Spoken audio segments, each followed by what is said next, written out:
René, c'est bon, tu m'entends?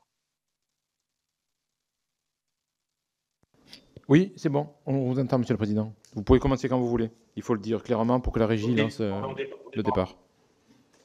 Ok, ben, tout ça, départ, on démarre la réunion alors. Donc, bonjour à toutes et tous, donc, mesdames et messieurs les députés, chers collègues.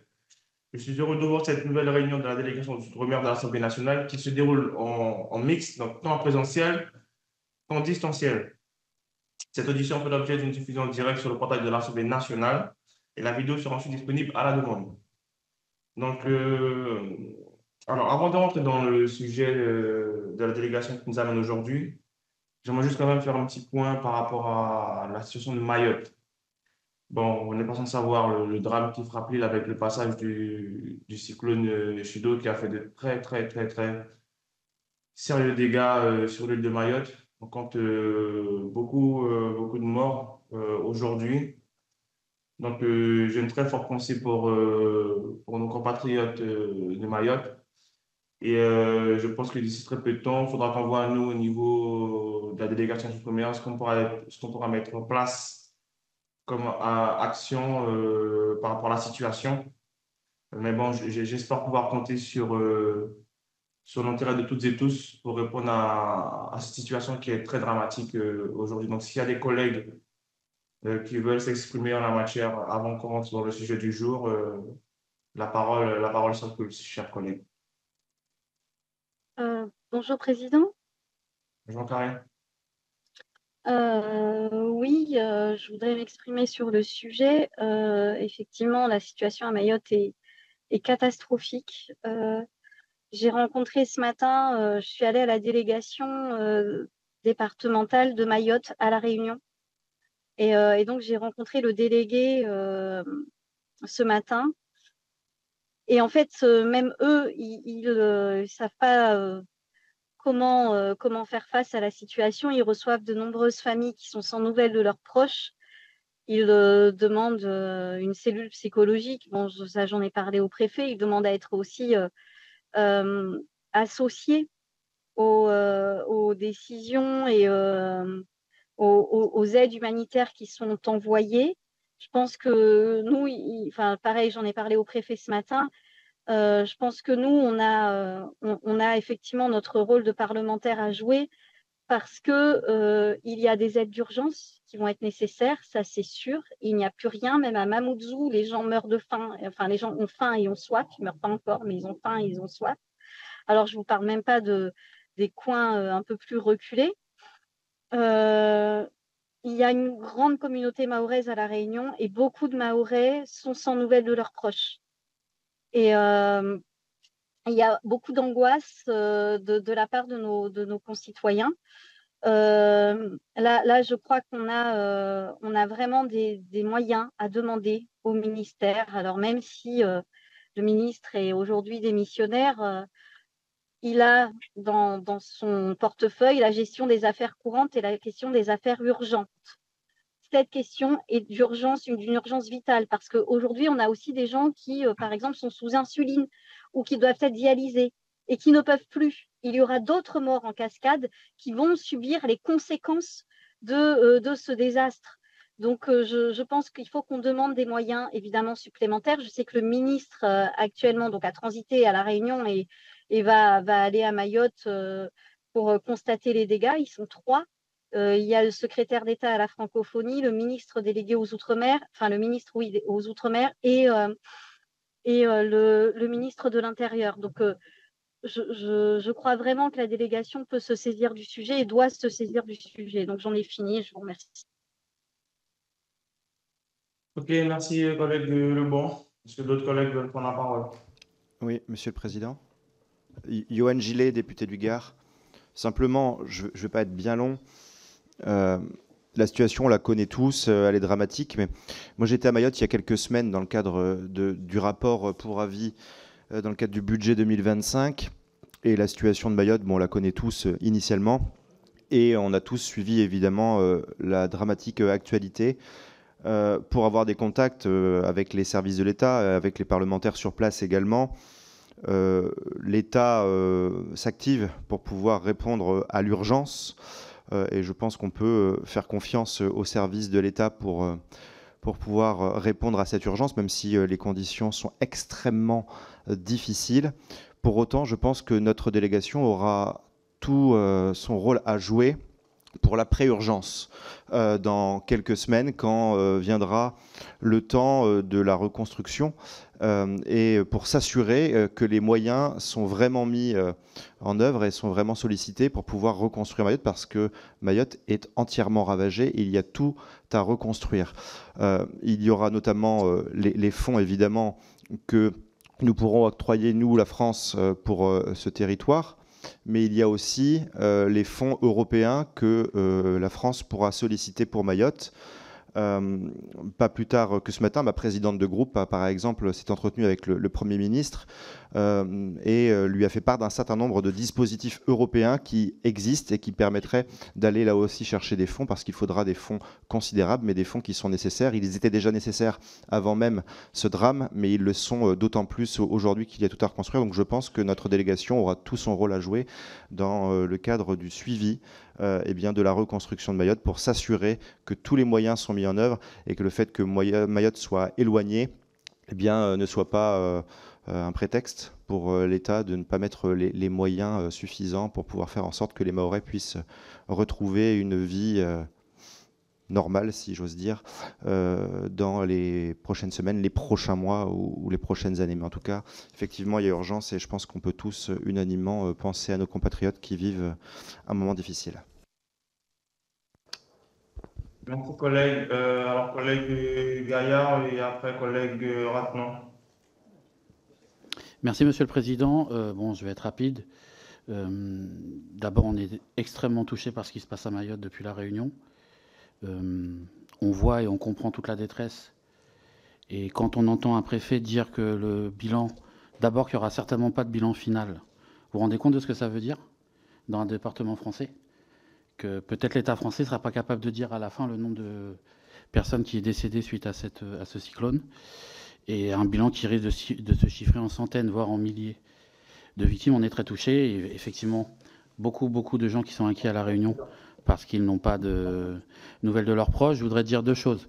Dans le cadre de cette délégation-là, et plus globalement dans le cadre de nos fonctions de députés, et dans le cadre donc du pouvoir législatif que nous représentons, je pense qu'il faut effectivement qu'on puisse avoir une parole et une action la plus rapide possible par rapport à l'urgence. Et l'urgence, sur les retours qu'on a, c'est l'alimentaire et l'eau. L'eau. Si on n'achemine pas très vite de l'eau là à Mayotte, il va y avoir des morts en plus, avec tous les risques sanitaires qu'il y a derrière. Donc est-ce qu'on peut faire quelque chose très rapidement, peut-être en termes d'interpellation, et pour le coup du pouvoir exécutif, quel qu'il soit, même s'il est démissionnaire, peu importe la situation politique nationale, sur l'eau. Donc ça, c'est l'urgence. Et après, évidemment, ce genre de cyclone a déjà eu lieu dans l'océan Indien. Quand il passe à La Réunion, c'est pas des milliers de morts. Il y a déjà eu des victimes à La Réunion, mais c'est pas des milliers de morts. Donc on sait très bien que c'est aussi l'état de sous-développement de Mayotte, chronique, organisé, structurel, qui crée les conditions d'une telle catastrophe. Donc effectivement, l'île est ravagée, c'est quasiment comme s'il y a eu une bombe ou comme s'il y a eu un tremblement de terre. On voit les images, et les images, elles sont terribles, que ce soit à Kaweni ou ailleurs. Donc il faut qu'on puisse se saisir aussi très rapidement de tout ce qui est en notre pouvoir, je pense de manière la plus transpartisane possible, pour créer les conditions d'un plan pour Mayotte très vite de reconstruction dans tous les domaines, parce que sinon, très clairement, Mayotte ne s'en sortira pas. Et le drame qu'on voit là sous nos yeux risque de s'amplifier dans les prochaines semaines, prochains mois, si, pour le coup, il n'y a pas une action très volontariste de la part de l'État vis-à-vis de Mayotte, qui est ravagée par ce cyclone. Merci, collègue Gaillard. Collègue Ratnan. Oui, merci, Président, mais à mon avis, c'est pour répéter, mais je crois que s'il y a besoin de répéter, il faut répéter. Comme l'a dit mon collègue Perceval Gaillard, comme l'a dit et très bien dit aussi Karine Lebon, c'est vrai que nous, à La Réunion et Mayotte, c'est la France de l'océan Indien. Donc il y a une solidarité, c'est obligé, mais c'est la solidarité, nous constatons aussi que ça s'exprime sur l'ensemble du territoire français, sans oublier l'Hexagone. Nous, on a l'habitude des cyclones, nous avons la culture des cyclones. Malheureusement, Mayotte n'a pas cette culture des cyclones. Moi-même, personnellement, j'ai déjà vécu l'œil d'un cyclone. Je sais ce que c'est. J'étais au centre de l'œil d'un cyclone. Et quand vous êtes au centre de l'œil du cyclone, pour ceux qui savent, c'est un endroit où il n'y a rien qui se passe. Il y a le soleil, il fait beau, mais vous êtes au milieu du phénomène. Et quand ça revient encore plus fort. Et donc, je pense que la population a été surprise par le phénomène, d'autant plus que c'était un cyclone quand même puissant. Comme l'a dit mon collègue Perceval Gaillard, un cyclone comme ça qui passe sur la Réunion, à la limite, on est presque envie de dire, ben, ça aurait été mieux que ça passe sur la Réunion, quoi. Quand on voit les dégâts causés là-bas. Et donc, effectivement, il fallait s'attendre. Et Mayotte n'est pas sur les trajectoires des cyclones dans cette zone. Et c'est pour cette raison que le dernier cyclone date presque de 100 ans. Et donc, nous sommes devant cette situation. On aura le temps de voir qu'est-ce qui a marché, qu'est-ce qui n'a pas marché. Mais là, aujourd'hui, c'est l'urgence. Et effectivement, la délégation d'outre-mer a aussi son rôle à jouer parce que c'est une course contre la montre. Est-ce qu'on sera en capacité d'identifier, de compter les morts? À mon avis, non. Malheureusement. Parce que moi, j'ai eu l'occasion de visiter les bangas, ce qu'on appelle ici les bidonvilles, dans la brousse. Et ces gens-là sont totalement isolés du reste de Mayotte. Ce sont les pauvres parmi les pauvres, les abandonnés. Et pour la plupart, ils ont peur, parce que pour beaucoup, ce sont des sans-papiers. Et dans ces brousses, il n'y a pas d'urgence, il n'y a rien. Et ce qui est important de dire, c'est que les arbres ont été rasés, brûlés, les maisons, les bangas ont explosé, mais où sont les gens? On nous dit qu'il y a à peu près 100 000 personnes, 120, 130 000 personnes dans ces bangas-là. À peu près 10 000 sont venus dans les lieux d'urgence, mais les autres sont passés où? J'espère qu'ils sont à l'abri, ils essaient de se débrouiller seuls un peu partout, mais le bilan risque d'être très très lourd. Et peut-être même qu'on ne saura même pas s'il y a des disparus, puisqu'ils ne sont pas recensés. On est sur une terre française, on est dans un département français. Et c'est effectivement, comme l'a dit Perceval Gaillard, l'urgence, c'est la santé.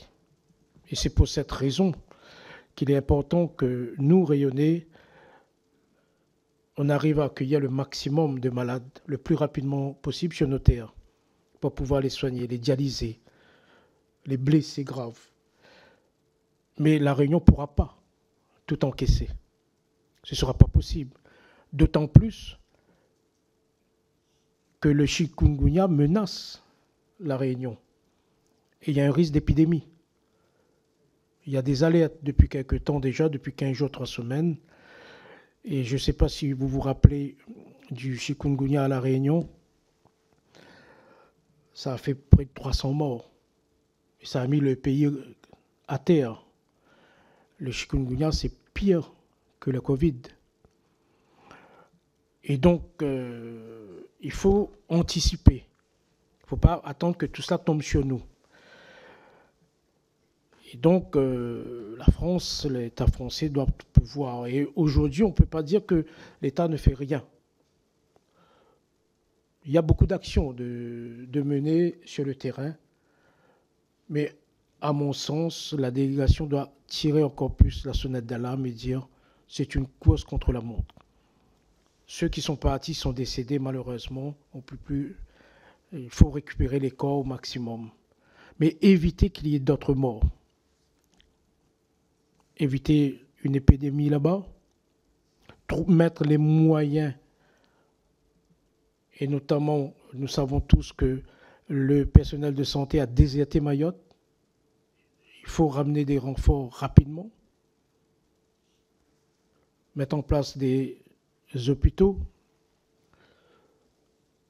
Et aussi, moi j'ai eu des témoignages disant que dans certaines maisons, il n'y a plus rien, ou sinon il ne reste que des jus de fruits. Il n'y a plus d'eau. L'eau est une priorité. Et voir comment créer toutes les conditions, et notamment éviter aussi l'abus au niveau des prix de la Réunion vers Mayotte. Et puis il y a la question de la nourriture. Santé, nourriture, eau, l'urgence de l'urgence. Et puis on verra comment reconstruire, parce qu'il faudra bien reconstruire. Donc moi, je rejoins mes camarades, on ne peut pas rester comme ça. On n'est pas insensible, mais il faut montrer véritablement ce que c'est. Comme l'a dit Perceval, quand on regarde ce qui s'est passé là-bas, on dirait qu'une bombe est venue et la bombe a explosé au milieu de l'île. J'ai eu quelqu'un ce matin au téléphone, depuis Mamoudzou, qui me disait qu'une maison qui venait tout juste de construire a explosé. On ne trouve plus, il n'y a plus de traces, il n'y a plus rien. La maison a complètement explosé et c'était une maison moderne. Ne parlons plus des mangas, des bidonvilles, etc., etc. Il y a un phénomène qu'on ne parle pas assez, et d'après, puisque tout a coupé là-bas, à un moment donné, il n'y avait plus de communication, il n'y avait plus rien. Que s'est-il passé au niveau de la mer?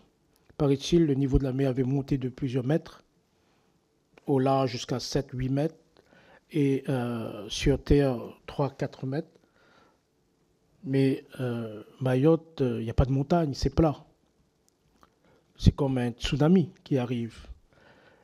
Donc on ne sait pas ce qui s'est passé. Il n'y a pas de vidéo, il n'y a rien, etc., etc. Donc totale solidarité avec nos frères et sœurs de Mayotte, que ce soit les Français de Mayotte, mais aussi les étrangers. Un être humain, c'est un être humain, quelle que soit sa nationalité, qu'il soit en situation régulière ou irrégulière.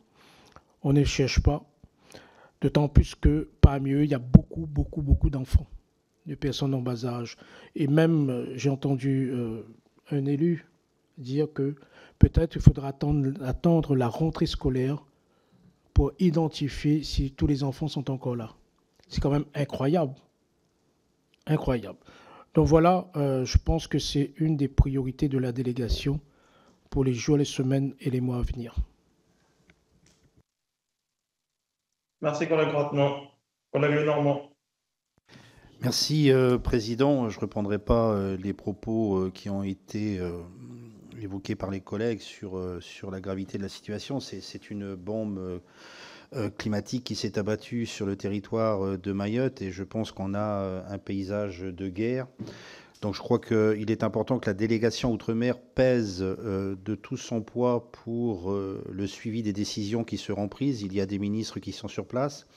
Il y a des élus. Je crois que rapidement, il faut qu'il y ait un plan conséquent pour venir au secours de ce territoire qui a été ravagé. Donc, ce qui veut dire que les moyens logistiques, moi je pense même qu'il faut que l'armée intervienne le plus rapidement possible parce que il faut sauver ceux qui sont vivants. Malheureusement, ceux qui sont perdus, c'est perdu, mais il peut y avoir énormément de dégâts qui vont se décliner par des épidémies ou des soins non rendus ou l'absence de médicaments. Donc il n'y a que l'armée qui dispose de ces unités que l'on peut déplacer sur un territoire et qui peuvent apporter des premiers soins à toutes ces personnes. Naturellement, l'eau va être un problème crucial et je crois qu'il faut impérativement être derrière notre gouvernement et s'assurer qu'il prenne toutes les mesures indispensables pour, en relation avec les autorités locales, pour parvenir à apporter un peu de réconfort et de réponse à notre population. Ensuite, je pense qu'il peut y avoir une réflexion aussi au sein de cette assemblée qui dépasse un peu le côté régalien, mais qui est peut-être aussi un appel à la solidarité nationale. On peut le faire au travers aussi de nos territoires, parce que toute cette population va manquer de tout dans les semaines et jours qui viennent, que ce soit des vêtements, des choses basiques de la vie. Et je pense qu'il faut peut-être réfléchir à ce qu'il y ait un élan de solidarité nationale, comme ça s'est fait parfois, de collecte, etc. Enfin, je soumets l'idée, est-ce que c'est à la délégation de le faire, mais enfin, on peut insuffler l'idée au travers aussi des différentes associations caritatives que l'on a dans nos territoires, parce que je pense que là, on a vraiment un pays qui a été ravagé.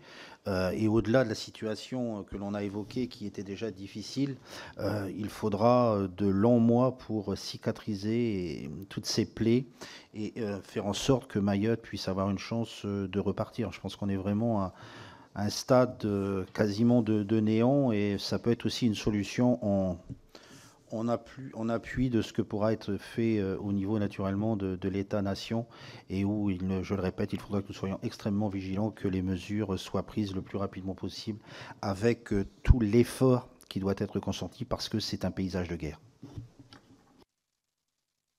Merci, collègue Lenormand. Collègue Gumes. Merci, bonjour à tous. J'ai vu un reportage de Mayotte Première, où la journaliste dans le studio est en train de relater, on sentait l'émotion de sa voix. Mais ce qui m'a le plus surpris, c'est qu'elle était debout, il y avait des baies vitrées au travers desquelles on voyait le phénomène qui se déroulait dehors. Et ça me donne l'indication qu'il y a un très gros déficit de culture du risque dans ce territoire-là et peut-être ailleurs. Jamais, je pense en Guadeloupe ou en Martinique ou à Saint-Martin, une personne se tiendrait au milieu d'un cyclone à côté d'une baie vitrée non protégée. C'est juste pas possible. Tout le monde sait que ça va exploser et ça n'a pas manqué. Quelques heures plus tard, nouveau reportage de Mayotte Première, le studio était dévasté.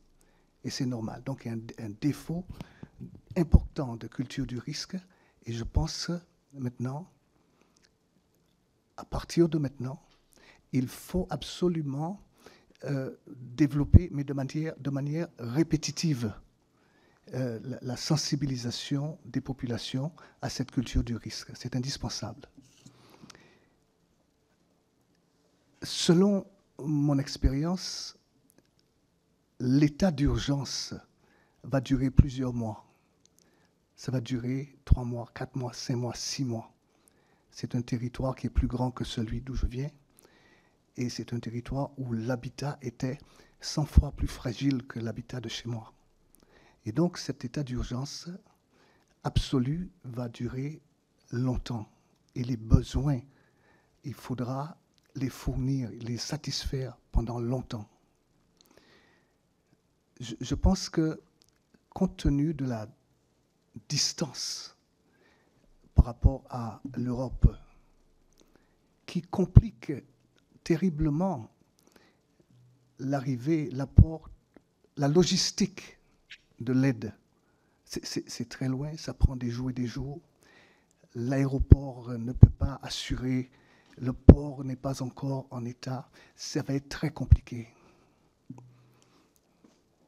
Moi, je vais donner une idée à polémique. Je sais que ça va créer des polémiques. Il faudra, pendant la période d'urgence, déroger à toutes les règles. La réglementation n'a plus de sens pendant un état d'urgence. Par conséquent, je dirais que faisons-nous individuellement en tant que députés, individuellement, mais aussi collectivement? Pouvons-nous, en tant que députés, en tant que délégation, demander à l'Assemblée nationale, aux déontologues, aux questeurs à l'Assemblée nationale, la possibilité de déroger aux règles habituelles pour nous permettre, chacun d'entre nous,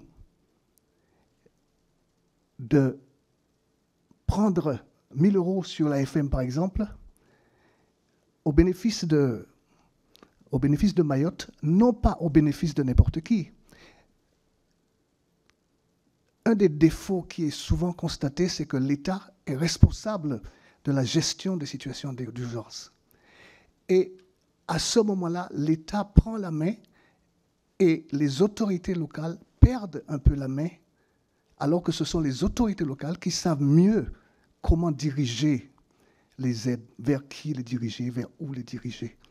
Et par conséquent, mon idée est que si on arrive à obtenir cette dérogation particulière, compte tenu de ces circonstances tout à fait exceptionnelles, il faudrait diriger les sommes directement vers le département, parce que le département est en charge des affaires sociales. Parce que toute l'eau viendra de la Réunion peut-être, toute l'eau viendra d'Europe peut-être, mais peut-être que la Réunion ou Mayotte, ces autorités locales peuvent trouver de l'eau dans leur environnement régional, à Madagascar ou quelque part en Afrique qui est assez proche, et se faire approvisionner dans des conditions. Mais seulement il y a l'ARS qui va dire que l'eau de Madagascar ne peut pas être consommée, par exemple. C'est pour ça que je parle de dérogation. Est-ce que nous pouvons essayer cette démarche-là? Sinon, je ne vois pas bien comment est-ce qu'on peut aider pratiquement. Moi, je crois qu'il faut donner une plus grande liberté de manœuvre à l'autorité locale que constitue le département. Merci, collègue Gomes. Collègue Mensdorf. Merci, Monsieur le Président. Je voudrais, à l'instar de mes collègues, avoir une pensée émue pour tous nos compatriotes mahorais qui viennent de subir la pire catastrophe naturelle de leur histoire. Et c'est peut-être sans doute aussi une des pires catastrophes naturelles de France. Vu le nombre de morts auxquels on s'attend, je crois qu'à l'échelle nationale, je n'ai pas les données en tête, mais c'est quelque chose qui doit rester et va rester comme étant la pire catastrophe que la France ait connue. Et donc il faut qu'on soit, je pense, à la hauteur de ça. Je ne connais pas aussi bien Mayotte que les élus mahorais de l'Assemblée nationale, ni que les élus réunionnais, bien sûr, qui ont une attache particulière de proximité géographique avec Mayotte. Par contre, je sais que les cyclones sont dévastateurs. En Nouvelle-Calédonie, on a les mêmes. Et effectivement, la culture du risque qu'exprimaient mes collègues est réelle aussi. Depuis tout petit, on nous apprend à réagir en fonction du niveau d'alerte, finalement, au risque qui est présent. Alors, qu'est-ce qu'on peut faire? Je crois que dans des moments de crise, l'important, c'est que chaque partie de l'État soit mobilisée là où elle est compétente et la plus efficace. Je crois qu'il ne faut pas essayer de se substituer au gouvernement, il ne faut pas essayer de se substituer au maire, à la région, au département. Nous, on est des députés de la nation. Et là où on est le plus à l'aise pour prendre des décisions, c'est bien évidemment à l'Assemblée nationale. Et je le dis parce qu'aujourd'hui, d'un point de vue budgétaire, on est en fait dans l'œil du cyclone. C'est-à-dire qu'on a voté un PLFG il y a quelques semaines qui devait donner des finances à l'État pour subvenir aux urgences. Ce PLFG est passé. En attendant un PLF qui, lui, je ne sais pas quand il va arriver, mais certainement février-mars. Et donc on est en fait dans une zone où, quand on parle d'aider Mayotte, les budgets ne sont pas prévus. Je le sais parce que pour la Nouvelle-Calédonie, on a dû faire voter le PLFG en urgence avant la motion de censure. Et on est aujourd'hui suspendu à l'arrivée du projet de loi de finances. Mais il y a 3-4 mois, là, où en fait l'État n'a pas les moyens budgétaires d'être à la hauteur de la situation. Donc je crois que nous, déjà, notre première mission en tant que parlementaire, c'est que, et il y a beaucoup de groupes qui sont représentés là, ici, c'est de faire remonter à ceux qui discutent avec le gouvernement et de faire remonter auprès du gouvernement, parce que, bien sûr, tout le monde a des contacts plus ou moins étroits avec le gouvernement démissionnaire, voire peut-être de futurs ministres, mais je crois qu'il faut redire l'importance que si le PLF devait arriver en février ou en mars 2025, qu'il faudrait rapidement une loi spéciale dédiée aux crises est dédié à la situation de Mayotte. Parce qu'il va falloir donner les moyens budgétaires à l'État d'intervenir à Mayotte. Parce qu'on a toujours l'impression que l'État a les budgets. Qu'il y a toujours des caisses d'urgence dans lesquelles on peut tirer. Croyez bien que pour connaître une situation de crise depuis le 13 mai, en Nouvelle-Calédonie, je peux vous dire que ce n'est pas le cas. Et donc je crois que notre première action, vraiment dans le champ qui est le nôtre et dans le champ qui est celui de la délégation des Outre-mer, Monsieur le Président, c'est vraiment de mettre énormément de pression au gouvernement. Je le ferai à mon niveau, mais si c'est au niveau de la délégation des Outre-mer, c'est tant mieux, pour que des textes budgétaires arrivent le plus vite possible, même s'ils doivent être dédiés qu'à ces territoires qui sont en crise aujourd'hui. Voilà. Merci, Monsieur le Président. Merci, collègue Dorf. Collègue Castor.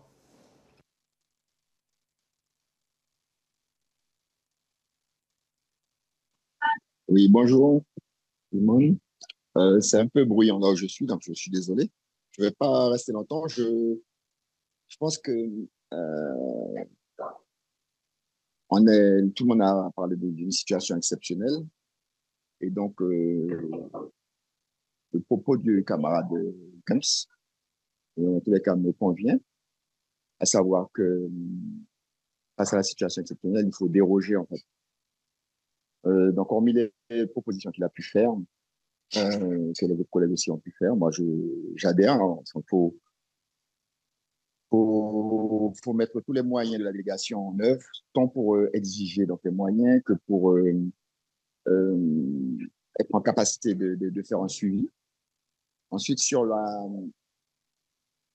les moyens exceptionnels aussi, en tous les cas, de déroger, moi je pense qu'il faut vraiment, pas seulement pour l'alimentation en eau, etc., je pense pour les secours immédiats. Je pense qu'on doit exiger au travers d'une intervention de la délégation étrangère, de nos groupes, et puis au niveau peut-être de la Commission des affaires étrangères, demander à ce qu'il y ait vraiment une aide. Je pense que la France doit faire un appel à l'aide aux pays environnants pour les secours aussi. Alors après, on va nous objecter que pour ordonner des secours avec des personnes qui interviennent de pays différents, que ça peut compliquer la situation.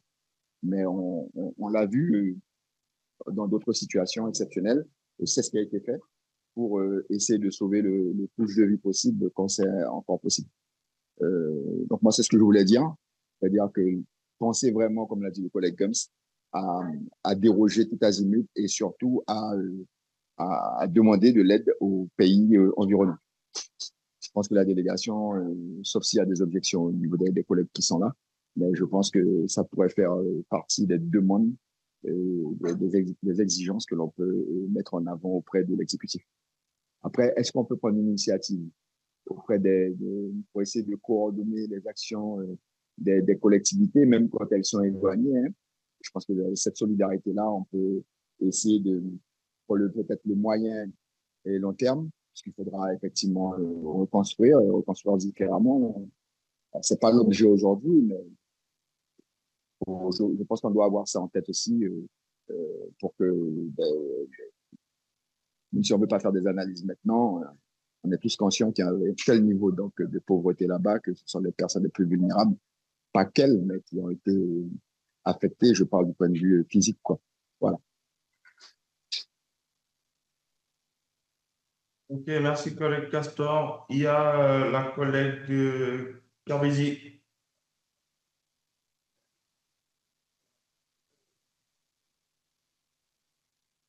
Bonjour Monsieur le Président, bonjour à toutes et à tous. Merci de me donner la parole. Je voulais vous dire quelques mots des informations que je détiens, mais je pense comme vous tous via des personnes qui sont sur place. Dire d'abord, mais tout le monde en a conscience, que le bilan est largement sous-estimé par rapport aux chiffres qui sont sortis aujourd'hui.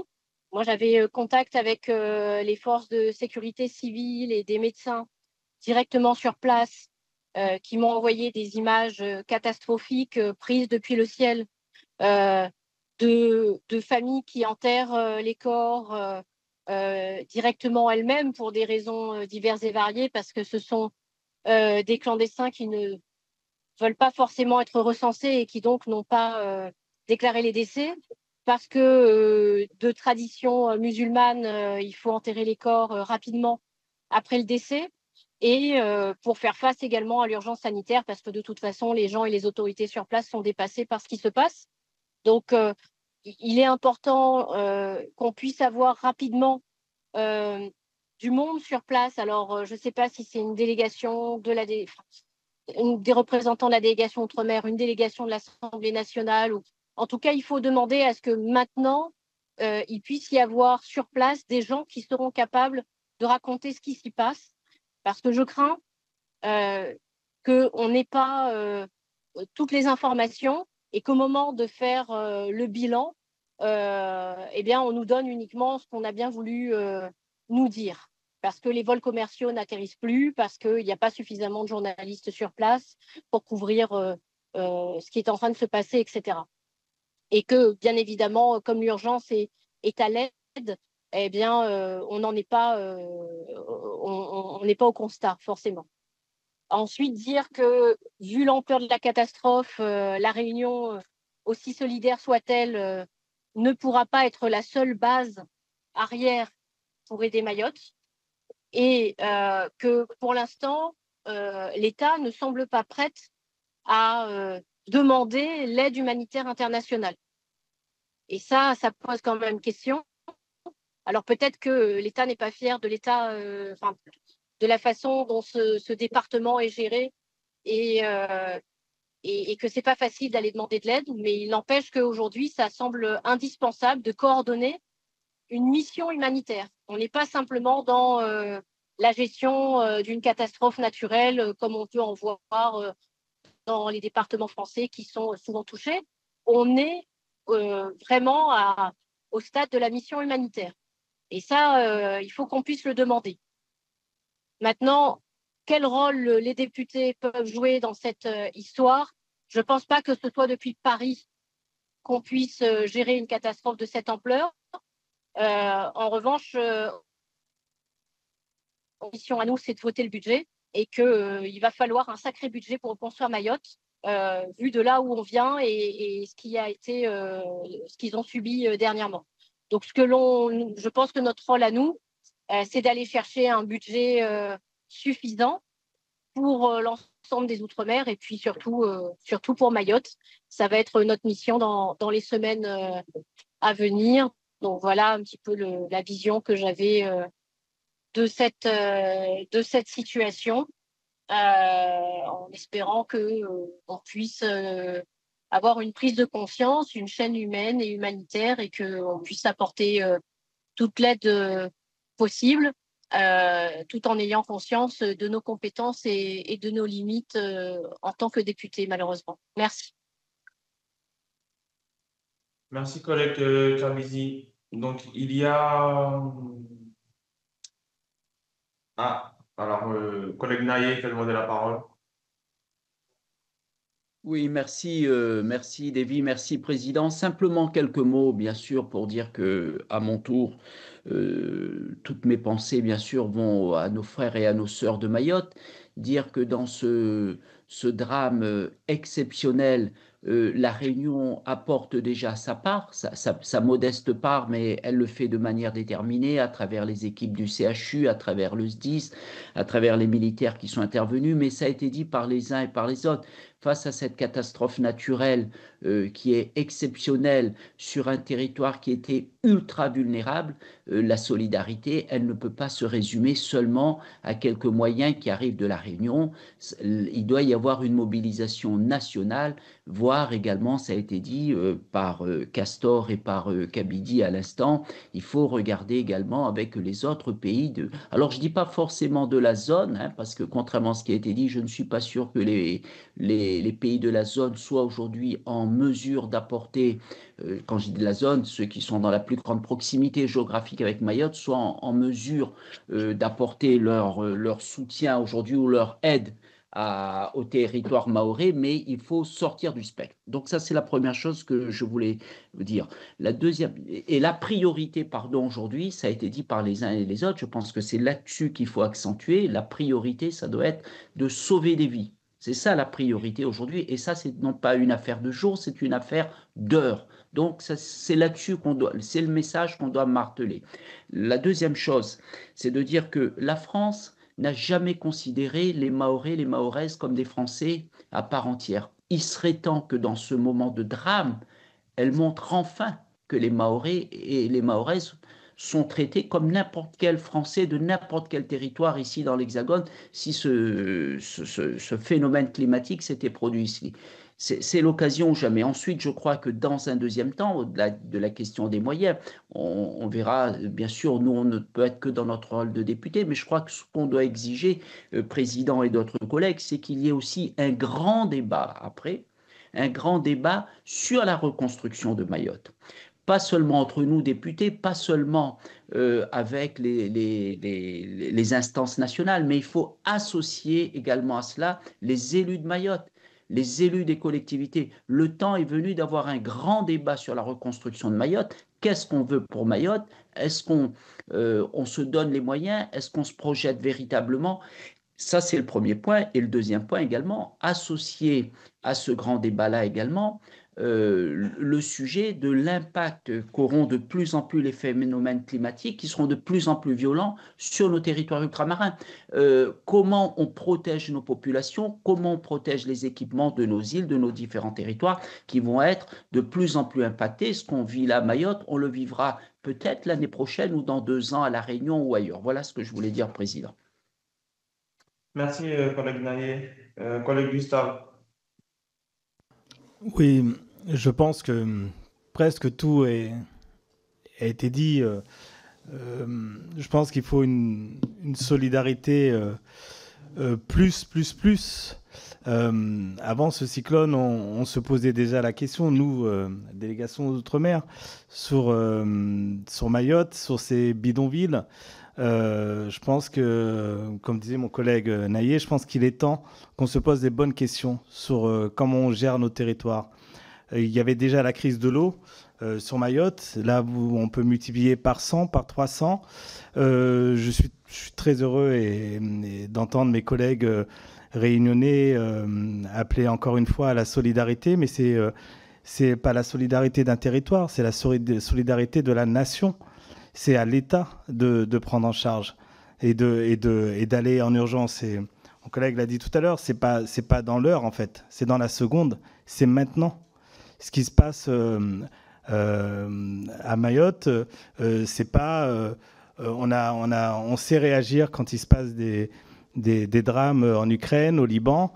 Je pense qu'il est temps qu'on réagisse vraiment. Et là je ne sais pas s'il faut attendre un budget ou qu'on se mette tous d'accord. Je pense qu'il y a le président doit décréter un état d'urgence vraiment sur parce que ce sera catastrophique et le temps qu'on découvre les corps, on aura juste nos yeux pour pleurer mais pleurer de loin. Mais ceux qui seront là-bas pleureront leurs enfants, leurs vieillards. Voilà, c'est toute une communauté, c'est la communauté nationale qui doit réagir. Alors moi j'ai un métier, j'avais un métier avant de devenir député. Je suis producteur et je suis un producteur militant. Je travaillais pour France Télévisions sur le Liban, sur l'Ukraine.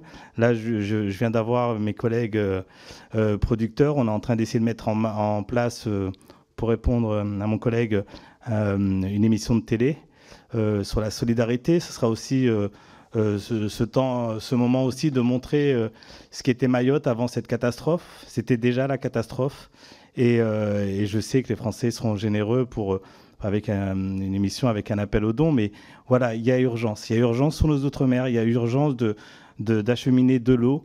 Est-ce qu'il manque de l'eau? Tu l'as répété tout à l'heure, tu l'as dit au moins 5-6 fois. Oui, il faut de l'eau, l'eau et l'eau.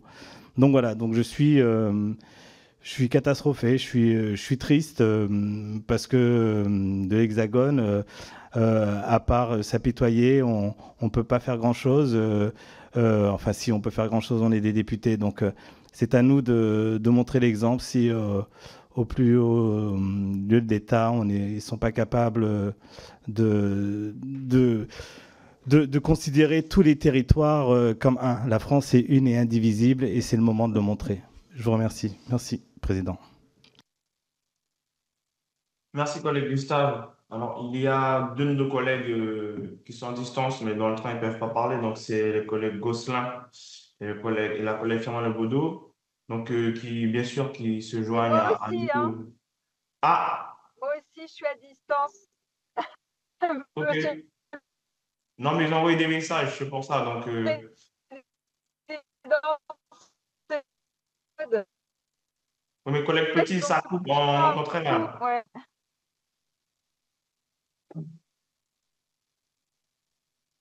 Donc, je disais que. Ouais, j'ai un peu de mal. Je voudrais dire brièvement si. Ouais, ça coupe. Alors, collègue petit, si. Ouais, prends la parole, mais ça passe mal, hein, ça coupe.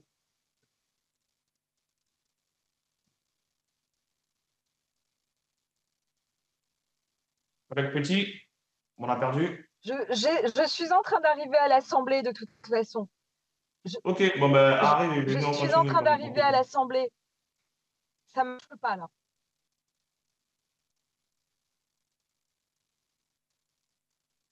Donc, je disais, on a reçu deux messages de collègues Gosselin et Firmin Lebaudot qui se joignent à nous, bien sûr, sur les propos de solidarité par rapport à Mayotte et donc qui sont pleinement engagés.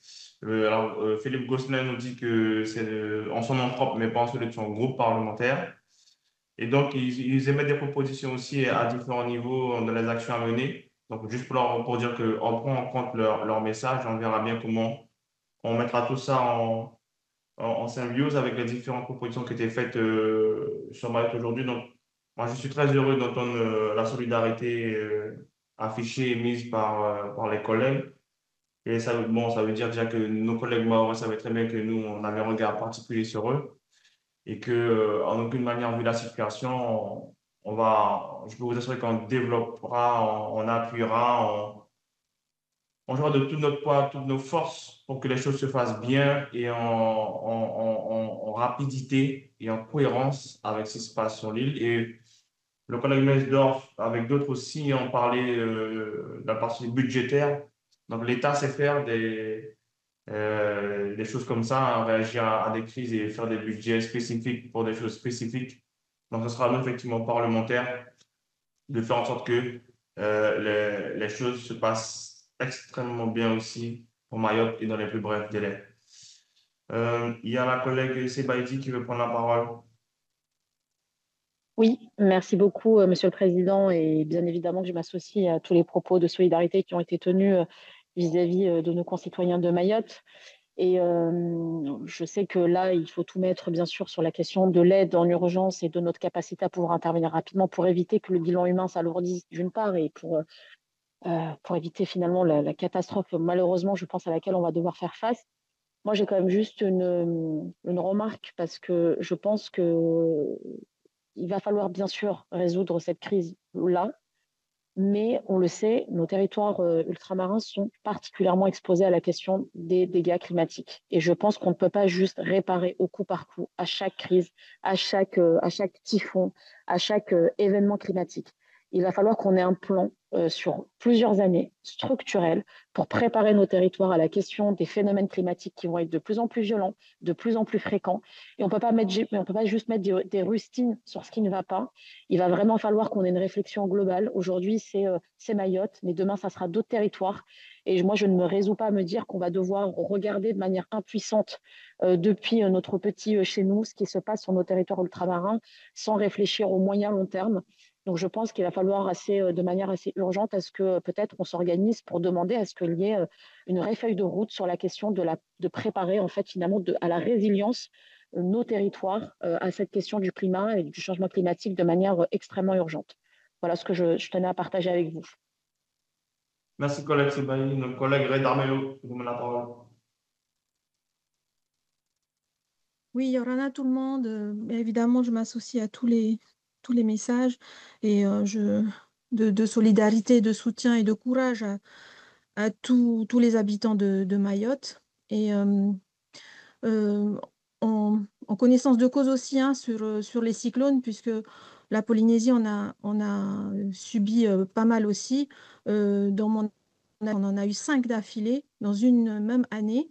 Je voulais noter aussi la puissance, on va dire, de plus en plus forte des événements climatiques. J'ai entendu des vents à plus de 220 km/h, sachant que, en tout cas, c'est le cas en Polynésie, que les habitations les plus costaudes sont dites anticycloniques, sont en fait censées tenir jusqu'à 204 km/h. Donc, autant vous dire qu'on n'a aucune garantie que si Chido était passé en Polynésie, ben, il y aurait eu aussi enfin, c'est la catastrophe, quoi. Donc, c'est des choses qu'on a subies de l'autre côté de la planète et qu'on on se sent vraiment tout proche de nos frères et sœurs maoraises et maorais. Donc, voilà, je voulais aussi, moi, enfin, parler pour les Polynésiens et dire combien on était de tout cœur avec eux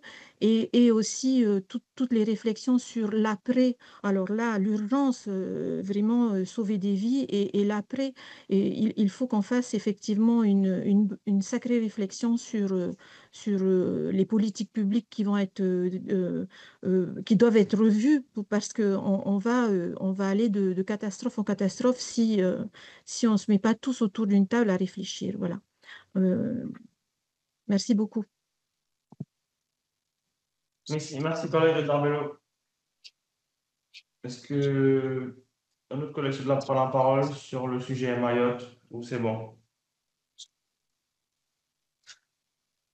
Alors, très rapidement, hein, donc, par rapport à tout ce qui a été dit sur Mayotte il y a un instant, on regardera quelle sera la meilleure intervention possible de la part de la délégation avec les différentes idées émises par les uns et les autres et faire en sorte que, comme j'ai dit, hein, que la réactivité au niveau de l'État se fasse dans le bon sens et que nous puissions démontrer en tout cas à nos collègues de Mayotte, Madame la collègue Youssoufa et la collègue Bamana, pardon, puissent savoir que nous, en tout cas, les collègues de la délégation, nous sommes de tout cœur avec eux et on va être aussi, nous aussi, sur le bon bas de combat pour que les choses se fassent correctement pour Mayotte.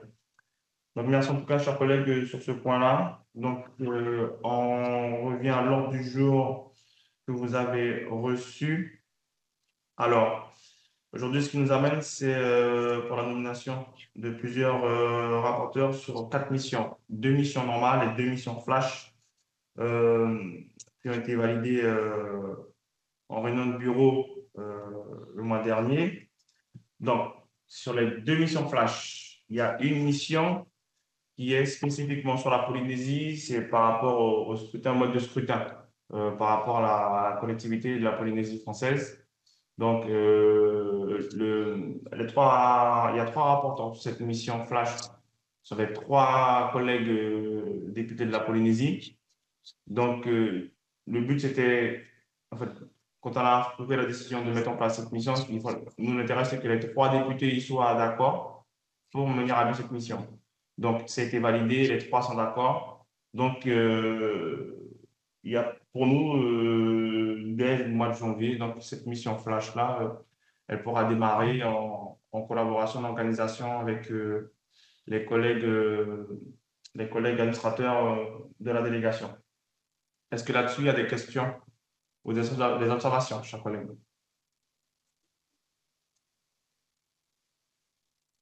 Parfait.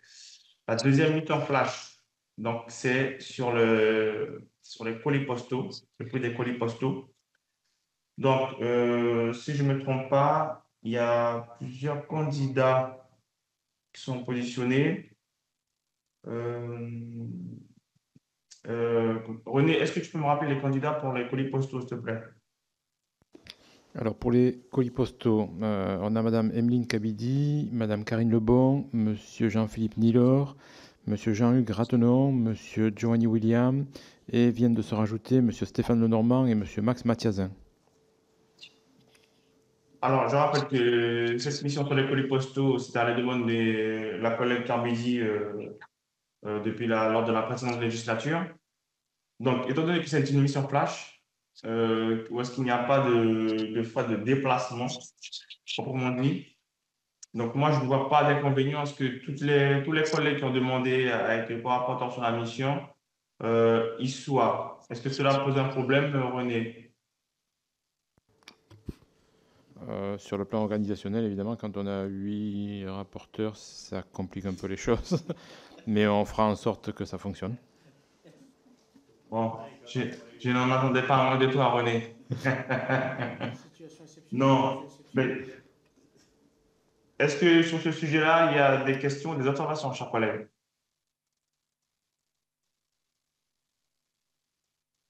Non, mais parfait. Donc, c'est validé aussi. Donc, maintenant, il y a les deux missions pour 2025. La première, donc, c'était à la demande de la collègue Maud Petit sur la place des Outre-mer dans la diplomatie française et les conséquences sur la coopération régionale. Donc, est-ce que tu peux rappeler, René, les candidats déclarés, s'il te plaît? Alors, nous avons donc Madame Montpetit, Monsieur Franz Gump, Madame Ancha Bamana, Monsieur Elie Califer, Monsieur Perceval Gaillard et Monsieur Giovanni William. Alors, il y a la collègue Bamana. Est-ce qu'on a des nouvelles pour savoir si elle souhaite maintenir ou pas, vu ce qui se passe à Mayotte? C'est la question que je me pose, moi. Elle était dans l'avion, là, et c'est pour ça qu'elle n'a pas pu se connecter. Elle est en train de regagner Mayotte. Je ne sais pas si... je ne sais pas, bon, ça m'embête parce qu'elle n'est pas là et je ne sais pas s'il y a un de ses collaborateurs. Parce que Alors, si tu parles de moi, Président, je suis dans le parking. Non, c'est la collègue Bamana. Comme je n'entends pas, je vais couper et j'arrive dans 10 minutes. Ok, pas de souci. Bon, au départ, vu le nombre... Alors, ce qu'il faut savoir, pour les missions, par contre, il y a des déplacements. Et ce qui nous coûte de plus cher, ce sont les déplacements. En général, on limite à 2 collègues pour ces missions-là. Mais je vois qu'il y a beaucoup de demandes. Donc, moi, exceptionnellement, j'en ai parlé avec René. On va fermer la mission à 3 candidats, à 3 collègues. Donc, étant donné que, par exemple, pour celle-ci, il y a 2 candidats qui sont du même groupe. Donc, c'est la collègue Petit et la collègue Gums. Ensuite, il y a la collègue Bamana. Président, je vous confirme que la collègue Bamana est bien intéressée. Hein. C'est Yoann Gillet. J'ai réussi à avoir l'information. OK. Merci, M. Gillet. Donc, Petit Gums, la collègue Bamana. Et ensuite, on a... Rappelle-moi le nom, s'il te plaît, René. Monsieur Elie Califer, Monsieur Perceval Gaillard et Monsieur Giovanni William, qui par ailleurs est déjà retenu pour la mission flash relative aux colis postaux. Califer, William et Gaillard.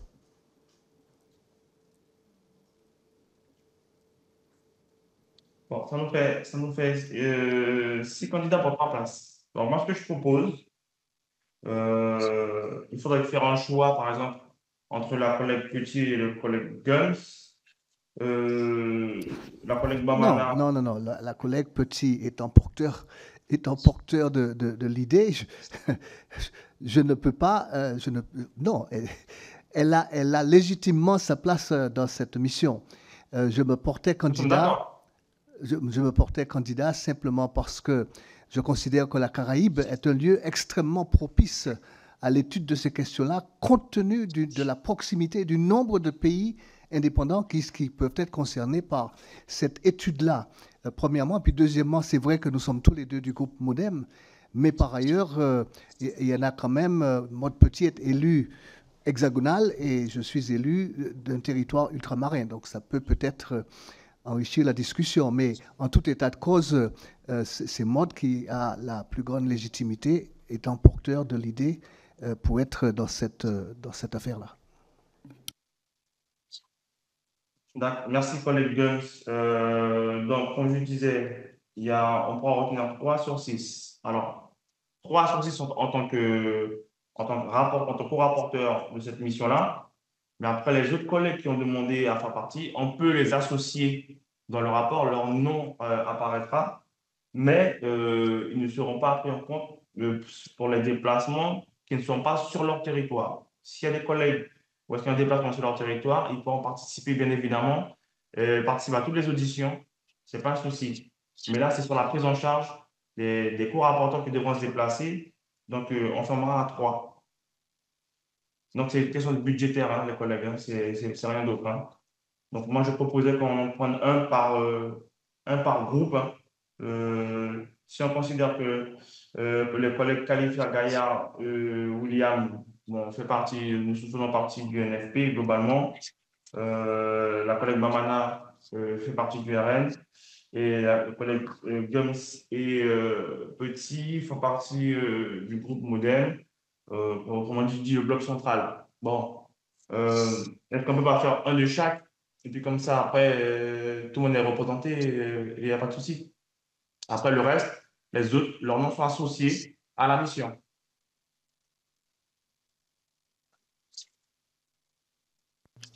Monsieur le Président, est-ce que je peux prendre la parole 2 secondes? C'est Monsieur Gaillard. Bien sûr, collègue Gaillard. Non pas pour vendre ou pas ma candidature, c'est pas le problème. Simplement saluer l'initiative d'une telle mission, parce que c'est l'une des raisons, et je crois que je la partage avec vous, pour lesquelles on s'est mis dans la Commission des Affaires étrangères. Et faire cette remarque, c'est de dire que c'est une des raisons pour laquelle je me propose comme rapporteur, c'est qu'on est 3 députés ultramarins dans la Commission des Affaires étrangères, Monsieur le Président, moi-même et Madame Youssoufa. Et que donc il me semble intéressant qu'un des co-rapporteurs, vu le profil des autres, appartienne à cette commission des affaires étrangères, ne serait-ce que pour faire le lien évident avec l'ensemble de la commission et plus globalement les ambassades, etc. Voilà. Bien pris en compte, collègue Gaillard. D'autres interventions? Le collègue NFP, Gustave, approuve. Merci, collègue Gustave. Président, c'est Maude. Je suis arrivée en salle de réunion. Je me rends compte que c'est toi qui n'es pas là. Je crois qu'on était en train de parler du coup de la mission que je proposais, c'est ça? Donc, comme j'ai dû couper, je n'ai pas suivi exactement ce qui a été dit. Je sais qu'il y a 3 collègues potentiellement issus des Outre-mer qui souhaiteraient y participer. Donc, je ne sais pas si vous avez décidé de quelque chose ou pas. Voilà, c'est en cours. Non, justement, c'est en cours, on est en train de discuter là. D'accord, ok, merci. Donc, moi, alors, je réitère mes propos. Hein. On va choisir 3 noms en tant que co-rapporteurs. Donc, ces 3 personnes-là, selon les déplacements qui seront actés et budgétairement, elles seront prises en charge par la délégation. D'accord? Les autres collègues qui ont fait acte de candidature pour cette mission, on pourra associer leur nom dans le rapport, leur nom apparaîtra, mais ils ne pourront pas être pris en charge lors des déplacements. D'accord? Donc, à ce titre-là, moi, je propose la collègue Maud Petit, donc c'est elle qui a l'initiative de la demande de cette mission-là, donc c'est normal que, comme l'a rappelé le collègue Gums, qu'elle ait la légitimité. La collègue Bamana, qui a fait acte de candidature, et bon, le collègue Gaillard, effectivement, la pertinence du fait qu'il appartient effectivement à la commission des affaires étrangères, donc qui est en plein dans le spectre de cette mission-là. Donc, pour moi, voilà les 3 noms que je propose en tant que co-rapporteur de la mission.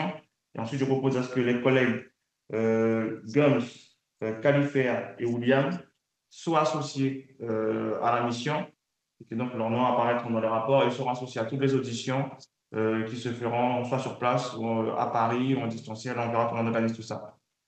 Est-ce que tout le monde est OK avec ça? Moi, ça me va. Juste une question, puisque je viens de recevoir un message de ma collègue Sabrina Sevailly, qui est aussi en commission des affaires.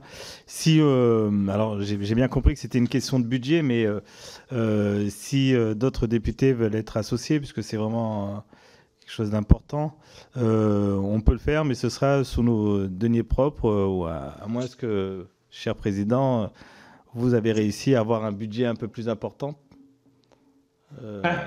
Je je vous rappelle, les chers collègues, c'était la première discussion dans le bureau de la délégation. Mais je réitère mes propos. Le budget alloué à la délégation Outre-mer et par rapport aux travaux que nous avons menés, c'est quelque chose de dérisoire par rapport à une réalité, surtout lorsqu'on doit se dépasser son territoire avec le coût des billets d'avion. On a déjà fait un courrier qu'on rencontre. Moi, j'ai demandé à ce qu'on rencontre une fois la questure au niveau de la présidence de l'Assemblée nationale. On ne peut pas continuer avec un tel budget et faire tous les travaux qu'on a menés, ce n'est pas possible. Donc, moi, je vais remettre encore un coup de collier sur le sujet. Là, aujourd'hui, au moment où je vous parle, le budget, il n'a pas bougé. C'est sur 70 000 euros et c'est la même chose. Donc, pour l'instant, on a ce budget-là. Si d'ici, dans les discussions qu'on pourra avoir d'ici cette année, l'année prochaine, je veux dire, les lignes bougent, on sera plus heureux, on pourra faire plus. Mais si la ligne ne bouge pas, pour l'instant, aujourd'hui, je suis cantonné au budget de 70 000 euros. Et donc, on ne peut pas faire des miracles avec ça. Désolé, malheureusement. Tac au tac, Président. Comment pouvons-nous faire pour vous aider avoir un budget, parce que 70 000 euros, c'est vraiment dérisoire. Sur l'étendue de nos territoires, c'est une blague, en fait. Donc, je pense qu'il est vraiment urgent de monter au créneau rapidement. Enfin, je sais que vous le faites, mais on est là et je pense qu'on peut aussi faire remonter via nos groupes différents, quoi. Je compte sur vous, puisque je rappelle que la première chose, on a début 2025, on va demander rendez-vous à la questure, parce que c'est là que c'est la questure qui tient les bourses. Hein. Donc, parler de cette réalité-là et demander à ce que les lignes budgétairement bougent définitivement pour la délégation. Et après, politiquement, il faut que la présidence de l'Assemblée nationale nous appuie. Lorsqu'on a fait la première rencontre avec la présidente lors de la précédente législature, elle nous a simplement renvoyé au niveau de la questure et puis elle a fermé la porte. Donc là, il va falloir que politiquement, que nos réalités aux Outre-mer soient vraiment prises en compte au sein de l'Assemblée nationale. Ça ne peut pas continuer comme ça. Donc, le bureau sera informé en temps et heure de ce rendez-vous-là et j'espère que les membres du bureau pourront se rendre disponibles afin qu'on soit en nombre et faire ces rencontres avec la questure et bien sûr avec la présidente de l'Assemblée nationale aussi sur ce sujet-là. Est-ce que la collègue Greta Bello a demandé la parole? Oui, merci Président. Juste pour rappeler, oui, aussi que 70 000 euros, c'est rien du tout. Et encore, on n'a pas eu la hausse de la TSBA. Ça, c'était une chose. Donc, si elle revient sur le tapis dans le prochain PLF, il faudra penser aussi à se battre pour que les Outre-mer n'y soient pas. Je rappelle aussi à tous que je fais partie du bureau de l'Assemblée nationale. Donc, ça faisait longtemps. Enfin, je pense que ça faisait longtemps qu'un Outre-mer n'était pas dans ce bureau. Donc, je peux aussi me porter la voix de la délégation et puis des besoins ultramarins au sein du bureau. Ne l'oublions pas. Et je suis donc à votre service pour ça. Voilà. Très bien, collègue Bello, très bien. Et ça sera fait. Donc, les collègues, est-ce qu'on est bon pour la mission Place des Outre-mer dans la diplomatie française? Donc, je rappelle les noms que j'ai proposés. La collègue Petit, la collègue Bamana et le collègue Gaillard. Et ensuite, les trois autres collègues qui ont fait la demande sont associés à la mission. Est-ce qu'on est bon là-dessus, chers collègues? Oui.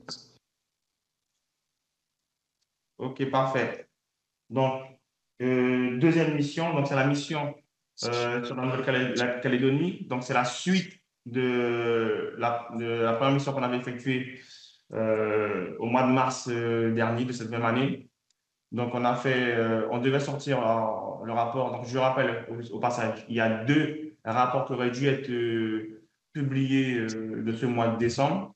Mais sauf qu'avec l'actualité politique et pour que pas les rapports soient noyés dans cette actualité assez dense et importante à l'échelle de la nation, on a préféré décaler la publication donc, au travers de notre délégation au mois de janvier prochain. Donc, c'était le rapport effectivement sur l'évolution institutionnelle dans les Outre-mer, dont nous avons amené en Nouvelle-Calédonie au mois de mars, et l'évolution démographique dans nos territoires aussi, que qui auraient dû sortir ce mois-ci. Donc, c'était ces deux rapports-là qui sortiront le mois prochain au travers d'une nouvelle réunion de délégation qu'on organisera. Donc, la Nouvelle-Calédonie, on était à 4.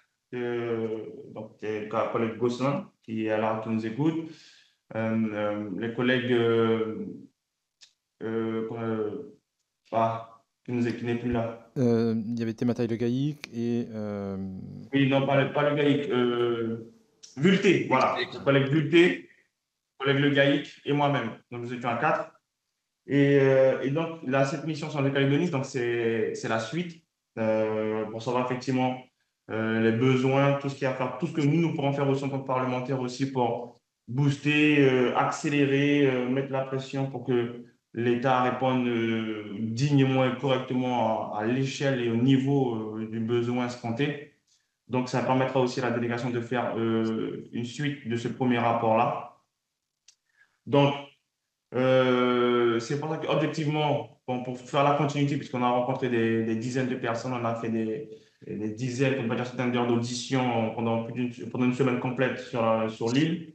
Moi, je proposais que le collègue Gosselin et moi-même soyons co-rapporteurs de cette mission qui fait suite à la première, donc pour donner une continuité. Et donc, j'ai vu qu'il y a d'autres collègues qui avaient candidaté. Donc, tu peux me rappeler les noms, s'il te plaît, René?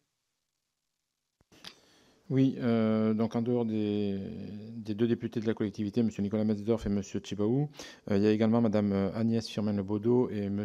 Johan Gillet qui ont candidaté. Alors, pour les deux collègues de la Nouvelle-Calédonie... il y a Sabrina Sepahi aussi, je suis désolé.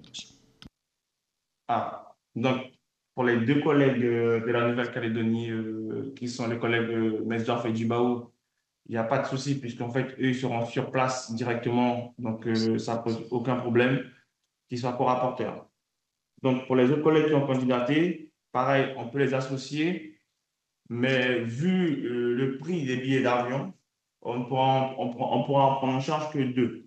Malheureusement, pour ce déplacement-là. Et donc, ça nous embête, parce qu'effectivement, vu la situation de la Nouvelle-Calédonie, je pense que plus il y a potentiellement de députés qui peuvent y être, mieux c'est. Et j'aurais bien même prendre un 3e, mais bon, ce n'est pas possible, parce que sinon là, budgétairement, ça ne passe pas et il faut tenir l'année. Donc, pareil, la proposition, c'est que, bon, que Gosselin et moi, on continue les travaux initiés et que en intégrant comme co-rapporteurs les 2 collègues de la Nouvelle-Calédonie, donc les collègues Metzdorf et Tchibaou, et pour les 2 autres collègues qui ont fait des candidatures aussi, qu'ils soient associés à la mission et leur nom sera dans le rapport, pourra participer aux auditions selon le décalage horaire, ces choses-là. Y a-t-il des questions à ce niveau-là?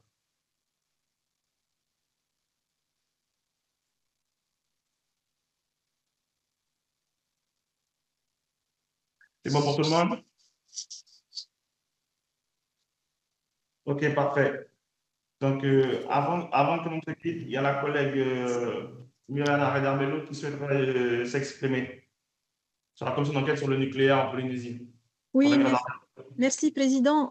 C'était pour faire un petit peu de publicité, je ne sais pas si je peux le dire comme ça, mais de vous rappeler que la commission d'enquête sur les conséquences des essais nucléaires en Polynésie va être actée soit ce soir à la conférence des présidents d'aujourd'hui ou celle de demain. Et il y aura un appel à candidature donc, qui va partir directement dans tous les groupes parlementaires. Et je voulais vous sensibiliser donc, à cette commission d'enquête. Et donc, c'est quelque chose qui touche un des Outre-mer. Et vous êtes donc cordialement invités à plancher sur la proposition de résolution de cette commission d'enquête et candidater éventuellement. Voilà, merci beaucoup. Pas de souci, collègue Darbello. On sera très attentif à cela aussi et tu pourras compter sur nous. Est-ce qu'il y a des observations, des questions diverses, chers collègues? Oui, Monsieur le Président, collègue Gaillard, juge, j'ai peut-être pas entendu. Concernant les calendriers sur les missions, là justement, mission d'information, l'émission Flash aussi, j'imagine, pour les collègues qui ont été nommés. Est-ce qu'on peut avoir quelques éléments de calendrier, déjà ou pas? Alors, le calendrier, il va être déterminé avec les administrateurs, puisqu'on en a deux, donc M. Carlet et M. Livnet. Donc, on verra avec eux le calendrier qui vous seront communiqués assez rapidement. Merci. Pas de souci. D'autres questions, observations, chers collègues? Bon, ben, très bien. Écoutez, je vous remercie pour cette réunion-là. Oui. Juste, Oui. au revoir, Monsieur le Président. Au revoir, collègues. Gustave. Portez-vous bien, chers collègues, et faites attention à vous.